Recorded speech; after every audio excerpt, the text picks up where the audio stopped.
I'm standing in Singapore, the second tallest building in Singapore. 47th floorல இருந்து நான் இப்போ உங்களோட பேசிட்டு இருக்கேன். What a beautiful sight. என்ன அழகா இருக்கு பாத்தீங்களா?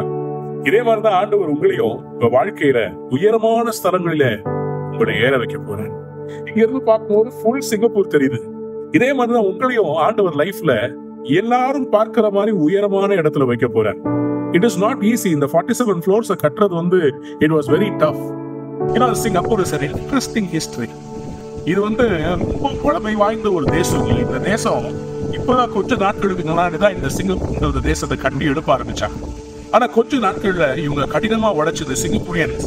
They were really hard workers. இவங்க எல்லாம் ஹார்ட் ஒர்க் பண்ணி ஒரு ஹார்மோனியஸா ஒரு வித்தியாசம் பார்க்காம எல்லா ஜனங்களையும் ஒன்னா சேர்த்து இவருடைய அந்த தலைவராக இருந்த அந்த பெரிய ஒரு பிரசிடென்ட் இவங்களை சரியா வழிநடத்துறதுனால இன்னைக்கு இந்த தேசம் இந்த whole Indian Oceanல it is considered to be one of the important points of port.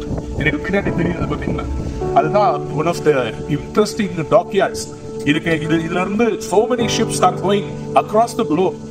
நடுவுல இருந்து ஈஸ்டுக்கும் வெஸ்டுக்கும் இணைக்கிற ஒரு பாலமாக இருக்கிறது. What a beautiful thing. உங்களையும் ஆண்டவர் அப்படிதான் வைக்க போறார். You are also going to become a jewel in the ocean. சிங்கப்பூர்ல நைட் ஆயிடுச்சு வச்சுக்கோங்களேன், நீங்க எங்க இருந்து பாத்தீங்கன்னாலும் இந்த பில்டிங் தெரியும். ஏன்னா இது second largest and tallest building. உங்களையும் அப்படிதான் ஆண்டவர் செய்ய போறாருங்க. You are going to be one among the handful. Your hard work and toil will not be in vain. ஆண்டவர் நிச்சயமா உங்க லைஃபையும் மாத்த போறார். ஆண்டவர் சொல்லுகிறாரு, ஏசாயா 62 அதிகாரம் 11 வசனம், நீங்கள் சீயோன் குமாரத்தியை நோக்கி, இதோ உன் ரட்சிப்பு வருகிறது, இதோ அவர் அருளும் பலன் அவரோடும் அவர் செய்யும் பிரதிபலன் அவர் முன்பாகவும் வருகிறது என்று சொல்லுங்கள்.